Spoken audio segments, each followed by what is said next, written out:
아름다운 천사라는 제목으로 말씀을 나누도록 하겠습니다. 각 분야별로 해당 연도에 최고의 업적을 쌓은 사람들에게 주어지는 상들이 있습니다. 이제 분야별로 그러한 상들이 있는데, 예를 들어서 여러분 야구 좋아하시는지 모르겠어요. 야구에서 최고의 수비수들에게 주어지는 상이 있습니다. 골든 글러브상이라 말합니다. 그리고 영화계에도 상이 있습니다.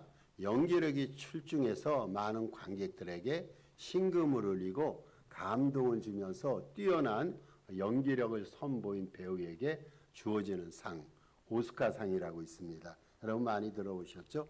또 영국 뮤지컬계에서는 토니상이라고 있습니다. 그래서 이 상을 수여하면은 그 사람은 영국계의 길이나 탁월한 자라 이렇게 칭송을 받습니다. 책을 잘 써서 위대한 저술을 한 사람들에게는 퓰리처상이라고 있습니다. 예전에 그 신문 기자가 글을 잘 써가지고 많은 사람들에게 정확한 사실 보도를 통해 가지고 많은 감동을 줬을 때 그러한 상을 그 상을 받게 되는데 퓰리처상이라 말합니다. 또 유명한 상 있지 않습니까? 노벨상이 있습니다. 인류 평화와 학문적 업적, 과학적 족적을 새기면서 인류 공영에 이바지한 사람들에게는 5 분야에서 노벨상을 수여하곤 합니다. 우리나라 대한민국에도 훈장이 있습니다. 태국 훈장이라든지 무공 훈장이라든지 이러한 훈장이 있는데, 국가를 위해서 공헌을 세운 사람들에게는 이러한 훈장을 주곤 합니다. 여러분, 제가 언급한 이 상들 외에도 각 분야에서 해당되는 상들이 굉장히 많이 있어요. 이 상들은 각각의 분야에서 최고의 경지에 올랐음을 인정하는, 쉽게 표현하면 아름다운 찬사입니다.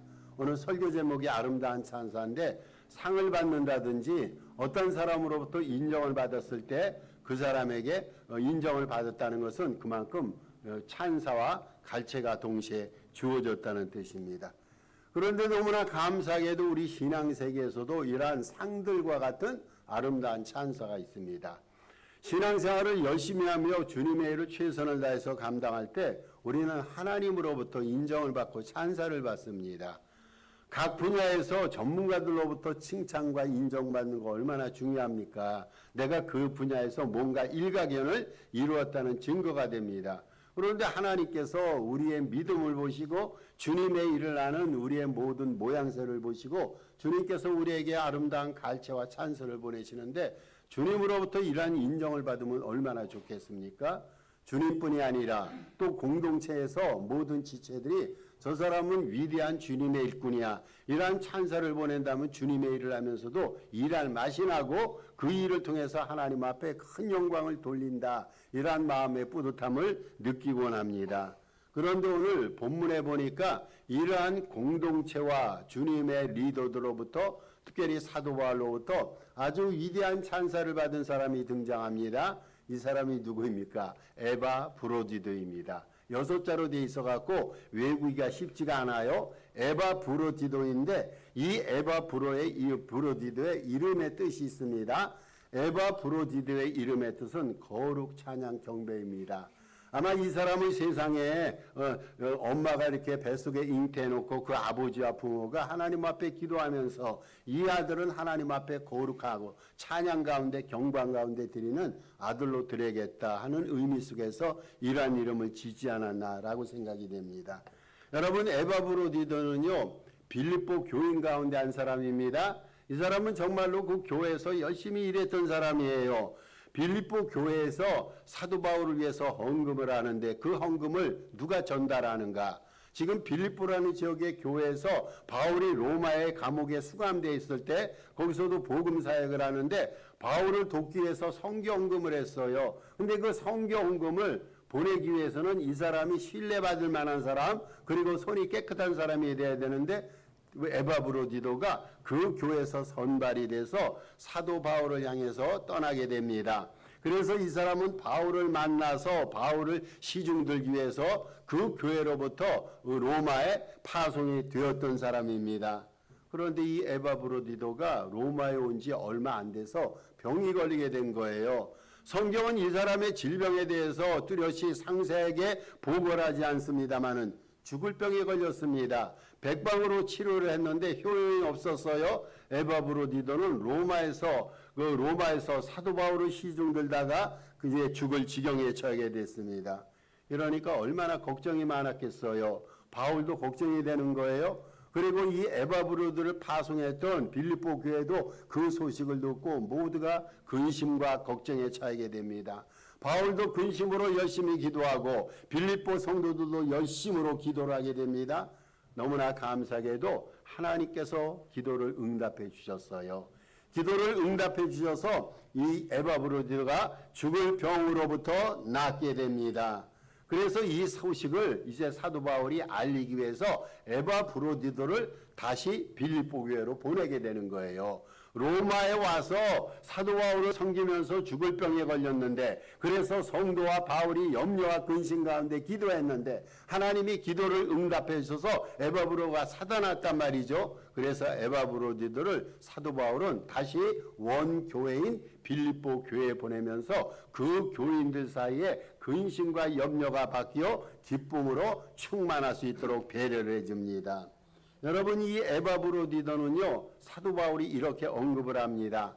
에바브로디도를 다시 빌립보 교회로 보내면서 사도 바울은 에바브로디도에서 언급하기를 자신이 표현할 수 있는 최상의 말들로서 찬사를 보내는 거예요.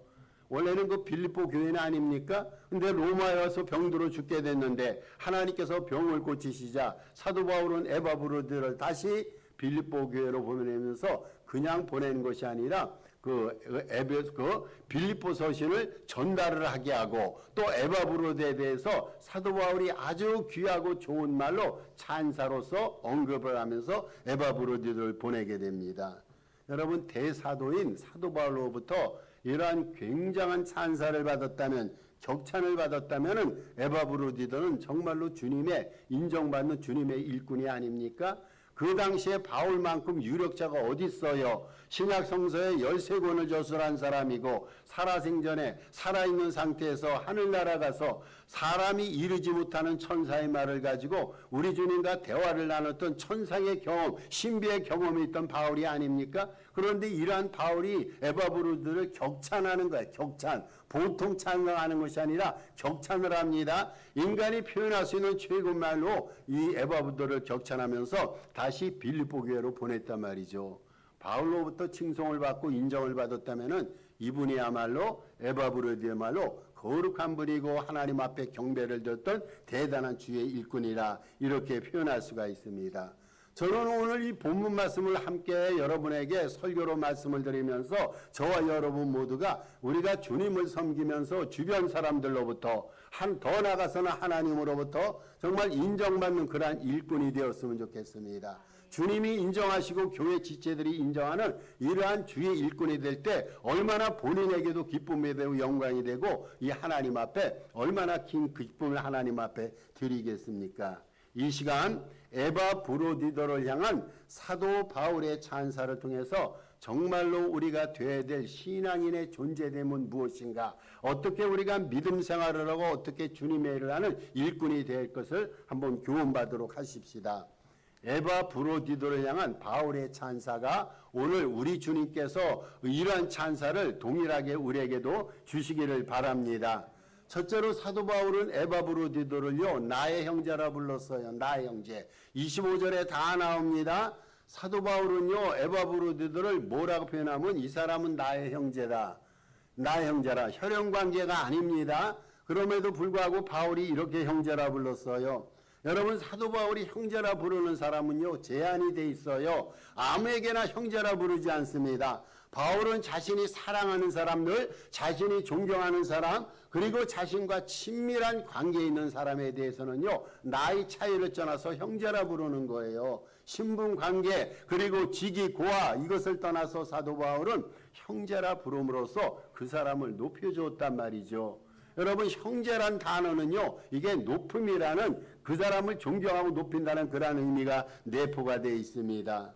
에바브로디도는요 사도 바울의 입장에서는요 형제였어요. 형제. 나이 층하도 있어요.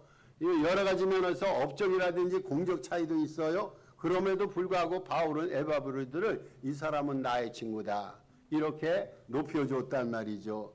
여러분 초대교회 아시죠? 초대교회에서는요 일찍부터 구성원들 사이에 서로 뭐라고 부릅니까? sister, brother, 형제 자매라 불렀어요. 서로를 형제 자매라 부르면서 성도들끼리 친밀감, 정체성을 표현하면서 높여주었단 말이죠. 다시 말씀드립니다. 그 당시에 형제라는 표현은요 인정을 받았다는 거예요. 높여줬다는 겁니다. 높임을 받은 거예요. 사도 바울이 에바브로를 높이고 인정하면서 나의 형제라 불렀습니다.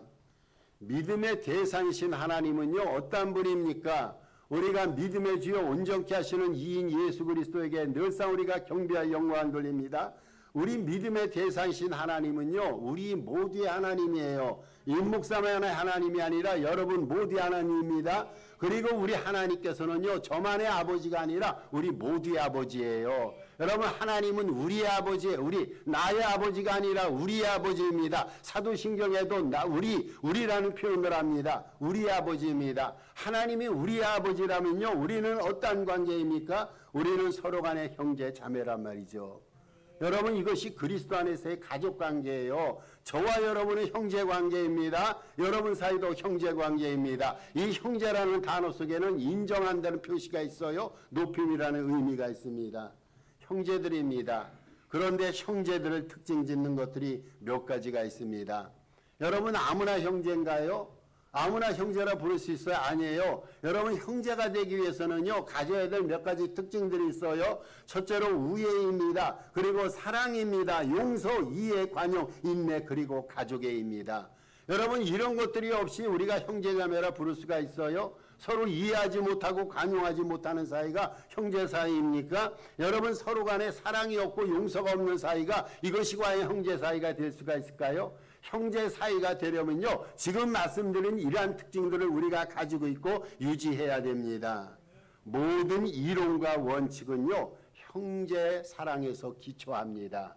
신앙의 원리가 있어요. 신앙의 기초가 있어요. 성경의 모든 말씀의 원리와 기초가 있다면 형제 우애 사랑에서 기초합니다. 미국의 30대 대통령이었던 케빈 클리지 대통령이 있어요. 이분이 이렇게 말합니다. 우리의 행동과 자유와 인간의 이론은 하나님의 부권, 하나님의 아버지됨을 통한 인간의 형제의 믿음에서 온 것이다 라고 말합니다. 여러분 하나님 사랑을 제외하고요 가장 위대한 사랑이 있다면 형제 간의 사랑이에요. 형제 간의 사랑, 형제 간의 사랑, 형제 사랑 위에 그 사랑을 쌓아가라고 베드로 사도도 말합니다. 이 형제 사랑은요 모든 선의 결정이며 완성이며 행동의 마지막 별입니다. 이게 형제 사랑이에요.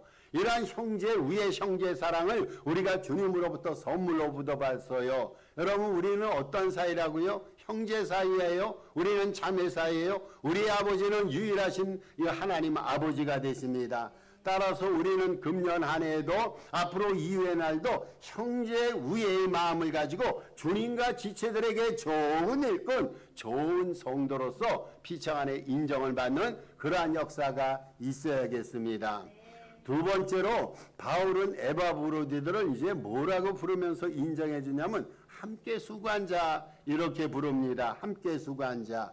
이 함께 수고한 자를 영어 성경에서는요. 그 fellow worker 혹은 co-worker 다시 표현해서 동역자라고 표현합니다.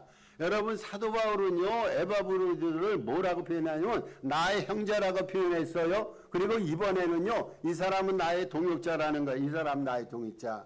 실제적으로 에바브로디들은 빌립보 교회의 선물을 사도 바울에게 전하기 위해서 로마에 간 이후에 사도 바울을 만난 이래로 자신이 할 수 있는 모든 방법을 강구해서 바울과 함께 일했습니다. 바울과 함께 수고했습니다. 여러분 그 당시 바울이 있는 곳에는요 에바브로디도 있었어요. 바울이 열심으로 주님의 일을 할 때는요 그 일을 함께 열심으로서 수고한 자로서 에바브로디도 이행했습니다. 그러니 이 에바브로드의 일하는 모습을 보면서 바울이 이 사람은 나의 동역자다라고 표현하면서 그를 인정하며 높여주지 않았겠어요? 세상에는요 대략 세 가지의 대인 관계가 있습니다. 이 관계 안에 우리가 다 포함이 됩니다. 첫째로 적재대 관계가 있어요. 적재대 관계.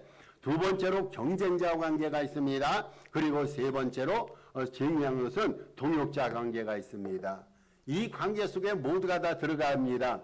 적대자 관계는요, 여러분 상대방을요 무참히 짓밟아야 됩니다. 누군가를 내가 짓밟아요. 그 사람은 적대자인 거야. 내가 짓밟고 없애기를 원하는 사람이 있다면요, 그 사람이 누구든 간에 그 사람은 나와 적대자 관계가 있어요. 경쟁자 관계는요, 함께 공존을 합니다. 함께 공존을 합니다만은 그 사람을 내 승리와 성공을 위해서 희생 제물로 삼는 거예요. 적대자는요, 내가 발로 짓밟아야 될 존재예요. 그리고 경쟁자는요, 희생 제물로 삼아야 할 존재입니다. 여러분, 그런데 동역자는요, 누가 동역자입니까? 동역자는요, 상대방의 존재됨을 인정합니다. 그리고 모두의 성장을 위해서 함께 연합하며 함께 일합니다. 여러분, 이게 동역자 관계예요. 그렇다면 우리 성도들 사이의 관계는 무슨 관계입니까? 우리는 단연코 동역자 관계입니다. 여러분, 우리는 동역자입니다. 저와 여러분 사이는 동역자고 여러분 사이도 동역자입니다. 우리는 함께 수고하는 동역자 관계입니다. 동역자들은요, 동일한 계획에 참여합니다. 동일한 목적을 갖고 있습니다. 동역자 관계는요, 가는 방향이 같습니다. A라는 방향으로 함께 가고 B라는 방향으로 갈 때도 함께 갑니다. 동역자들은요, 추구하는 뜻도 동일합니다. 여러분, 우리들은요, 구성원 누구도 우리들은요, 따로 있을 수가 없습니다. 우리들 각자 가운데 어떤 사람은요, 홀로 된 서민 사람이 하나도 없어요. 어떤 사람은 발자취가 전혀 닿지 않은 외지에 외딴 곳일 수가 없단 말입니다. 여러분, 우리는 같이 가는 동역자 관계예요. 우리는 함께 갑니다. 천성길도 함께 갑니다. 우리는 주님의 일도 같이 합니다. 우리의 가는 방향도 같고 우리의 가는 속도도 같은 동역자 관계입니다. 이러한 동역자 정신을 지니고 함께 주님의 일을 하고 하나 돼서 하나님 앞에 영광 돌리며 주님으로부터 아름다운 찬사를 받는 저와 여러분 되시길 바랍니다. 세 번째로요, 사도 바울은 에바브로디들을 이제는 함께 군사된 자라고 그랬습니다. 함께 군사된 자.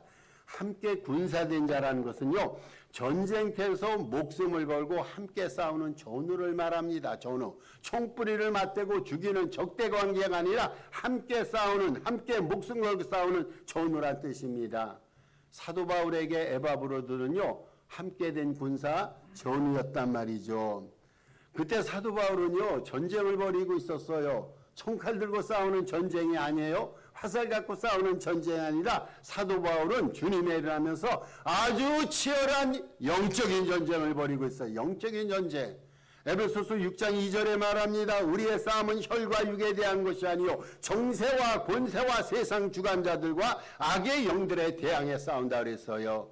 여러분, 이러한 싸움을요, 사도 바울이 싸우고 있었어요. 그런데 사도 바울이 영적인 전투를 치열하게 싸우고 있을 때 여러분, 사도 바울이 혼자 싸웠습니까? 아니에요. 사도 바울의 영적 전투에 동참해서 함께 바울과 싸워준 그 무리들이 있습니다. 동료들, 군사들이 있습니다. 예를 들면 바나바, 디모데, 실라, 디도, 베베, 아굴라 부부 등 많은 자들이 군사로 참여해서 사도 바울의 영적 싸움을 도왔단 말이죠. 또한 도왔던 사람이 있어요. 에바브로디도입니다. 에바브로디도도요, 영적 전투에 참여해서 보충병으로 참여해서 사도 바울을 도왔습니다. 여러분, 지금도 영적 전쟁이 치열하게 벌어지고 있어요. 여러분, 평안하십니까? 마음 평안하십니까? 영혼 평안하십니까? 아니잖아요. 우리 영혼이 들끓 때가 있어요. 영혼이 염려와 근심이 될 때가 있어요. 우리 마음이 불안할 때가 있어요. 왜냐하면 전쟁 중이기 때문에. 우리는 지금 영적인 전장터에서 영적인 전쟁을 수행하고 있어요. 영적인 전쟁이 지금도 아주 치열하게 벌어지고 있어요. 예수와 적그리스도의 대결입니다. 성령과 악령의 대결입니다. 하나님과 세상신의 대결이 벌어지고 있고 영적인 전쟁의 한복판에 우리가 참여하고 있습니다. 이 영적인 전쟁에 참여하는 군사들에게 정말로 필요한 것이 있습니다. 저와 여러분 모두에게 필요한 것이 있습니다. 나는 당신 편입니다. 라고 서로 격려하는 겁니다. 여러분, 다시 말씀드립니다. 저는 여러분의 편입니다. 여러분은 저의 편입니다. 우리는 서로의 편입니다. 이렇게 말하면서 서로 격려하는 거. 이것이 영적 전쟁에서 승리할 수 있는 비결 가운데 하나입니다. 여러분, 격려는요, 전쟁에 지쳐서 포기하고 싶을 때가 있어요. 치열한 영적인 전투에서 나복을 뭔가 놓아버리고 싶을 때가 있습니다. 그때 다시 힘을 내서 영적 전투를 지속할 수 있는 힘과 에너지를 공급해 줍니다. 반면에요, 영적인 전투 시에 우리들이 서로 피해야 될 것이 있어요. 우리들은 서로 격려해야 됩니다. 그런데 피해야 될 것이 있습니다. 동료 군사들의 방관입니다. 어떤 사람은 열심으로 영적 전쟁에 참여하고 있는데 어떤 사람은 멀리 떨어져서 구경만 합니다. 그러지 말자라는 거예요. 여러분, 우리가 피할 것이 있습니다. 또 비판하는 겁니다. 왜 저렇게 일할까? 조금만 더 내가 원하고 바라는 데 했으면 좋겠는데 라고 하면서 자기의 기준에서 비판하고 부정적으로 판단한 거. 여러분, 영적인 전쟁을 우리가 치열하게 싸울 때 이거 피해야 됩니다. 지나친 조언도 하지 마셔야 됩니다. 여러분, 신앙생활 할 만큼 했고 우리 아는 만큼 다 알고 있는데 지나치게 참여해서 조언합니다. 힘 빼는 일이란 말이죠. 또 한 가지가 있어요. 충고도 하지 말아야 됩니다. 성령께서 알게 하시고 깨닫게 하실 때까지 자유스럽게 뒤에서 격려하고 뒤에서 힘을 북돋워야 됩니다. 믿음과 소망과 사랑으로 우리는 전우회로 맺어졌어요. 여러분, 우리 전우들입니다. 그렇다면은 이 전우회를 끝까지 발휘하면서 영적인 전쟁을 치열한 영적인 전쟁에서 우리 주님으로부터 좋은 은사로 인정받는 그러한 역사를 이뤄나가야겠습니다. 네 번째, 바울은 에바브로디도를 뭐라고 표현하면서 높여주냐면 이 사람은 내가 쓸 것을 돕는 자라고 불렀어요. 쉽게 표현해서 사도 바울은요, 나도 힘들고 어려움이 있는데 이 사람 때문에 내 삶과 내 믿음과 내 사역이 원활하게 돌아간다. 이렇게 하면서 이러한 호칭을 통해서 에바브로디에게 인정과 갈채를 보냈습니다. 사도 바울로부터 찬사를 들 정도로 에바브로디들은 바울을 정성껏 섬겼어요. 아주 정성껏 썼습니다. 물질로 섬겼습니다. 그리고 영적으로 사도 바울이 힘들고 지칠 때가 있어요. 여러분, 바울이라고 강단 있는 바울이라고 해서 늘 잘하기만 할 때 아니잖아요. 때로는 바울도 외롭고 힘들 때가 있어요. 엄청난 영적 전투 중에서 마음이 상실될 때가 있습니다. 그때마다 에바브로드는 배후에서요, 끊임없이 기도해 줍니다. 영적으로 도와주는 거예요. 따뜻한 말, 좋은 말로 사도 바울을 위로하고 격려합니다. 행동을 통해서, 따뜻한 행동을 통해서 저의 모자란 것을 보충해 갑니다. 불공정하고 불합리한 이 세상에서 수요와 공급이 늘상 조화롭지 않아요. 그 평균적인 잘 사는 삶을 누리기 위해서는 공급과 수요가 제대로 맞아들어가지 않습니까? 그런데 이 세상은 불합리하고 불공정해요. 어떤 일이 일어나냐면요, 이 세상에서 누군가 잘 사는 사람이 있어요. 반면에 이 세상에 누군가는 못 살고 부족하고 결핍 중에 살아가는 사람이 반드시 있단 말이죠. 기독자들에게는 부족한 사람들의 필요를 채우지 않은 거룩한 의무, 섬김의 의미가 있습니다. 부족과 결핍이 있기 때문에 그 사람들을 어떻게든 우리가 책임져야 돼요. 여러분, 세상은 책임지지 않아요. 세상은 자기가 한 만큼 자기의 몫을 챙기면 됩니다. 여러분, 이것이 자본주의의 특징이며 한편으로는 자본주의의 결핍이 아닙니까? 부족한 점이 아닙니까? 근데 예수 믿는 사람은 그렇지 않아요. 예수 믿는 사람은요, 섬기는 사람이에요. 예수님께서 섬기는 사람으로 오셨어요. 이 세상에는 부족하고 연약하고 가난한 자가 끊임없이 있다라고 말합니다. 도움이 필요한 사람이 끊임없이 있습니다. 그 사람들의 부족한 사람들의 필요를 채우지 않은 거룩한 의무, 섬김의 의미가 우리에게 있단 말이죠. 여러분, 이 역할을 에바브로디도가 감당했어요. 바울이 그것이 감사한 거예요. 천하의 바울도 부족할 때가 있었어요. 천하의 바울도 모자랄 때가 있었어요. 그때마다 에바브로디는 물질을 공급해주고 영적으로 힘을 대해줍니다. 얼마나 이것이 고맙고 에바브로에게 감사했는지요. 크고 화려하게 보이는 일만이 위대하고 큰 일이 아닙니다. 다른 이들의 필요를 채워주는 작은 섬김 있잖아요. 여러분, 이 섬김도 아름답고 위대해요. 아니죠. 배후에서 말없이 남을 돕는 일이 더욱 고귀하고 더욱 거룩한 일이에요. 저는 몰랐는데 우리나라 배우들 있잖아요. 뭐 굉장히 화려해요. 그리고 돈 굉장히 많이 씁니다. 뭐 옷치장, 몸치장하고 돈 쓸 때 보면 엄청나게 많이 씁니다. 그거를 보면서 이 배우들은 자기를 위해 사는 사람이라 이렇게만 생각하고 있는데 제가 잘못 생각했어요. 돕는 사람이 굉장히 많더라고요. 배우 중에도. 배우 중에도요. 끊임없이 구제하고 끊임없이 자선사업하고 끊임없이 기부하고. 여러분 눈에 보이는 화려한 것만이 위대한 게 아니에요. 눈에 보이지 않지만 배우에서 섬기는 작은 섬김 있잖아요. 이것이 더 위대하다고 생각됩니다. 이 세상에 지치고 외롭고 가난하고 헐벗고 힘든 사람 주변을 살펴보면 많이 있습니다. 이분들을 향한 도움을 우리가 해야 됩니다. 예수 믿는 자가 해야 됩니다. 배려하고 도우면서 저들을 세워가는 좋은 성도 되기를 주님의 이름으로 부탁을 드립니다. 말씀을 결론 짓습니다. 에바브로디도는요 열심히 일했어요. 근데 에바브로디도는요 이거 기억하셔야 돼요. 인정받기 위해서 일하지 않았어요. 바울이 나를 인정해주면은 내가 더 일을 열심히 하고 기쁨 가운데 있다. 인정받기 위해서 세상 사람들의 눈에 큰 일로 보임을 통해서 갈채를 받기 위해서 에바브로는 일하지 않았어요. 여러분 에바브로디도는요 그냥 묵묵히 일했어요. 누가 평가하든 안 하든 합니다. 하나님께서 일감 주셨으니까 그 일 하는 거예요.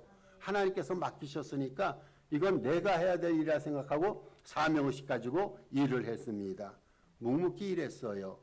그런 에바브로디도를 사도 바울은 눈여겨보면서 최고의 갈채를 보냈습니다. 주 안에서 예수 안에서 형제 우애를 나누며 같은 목적으로 주의 일에 정진하며 용감하게 영적 전투를 수행하며 필요한 자를 마음 다해 돕는 좋은 신앙인, 좋은 일꾼들 되시기를 주님의 이름으로 부탁을 드립니다. 우리 주신 말씀 기억하시고 1월 중에 기도 제목이 있습니다.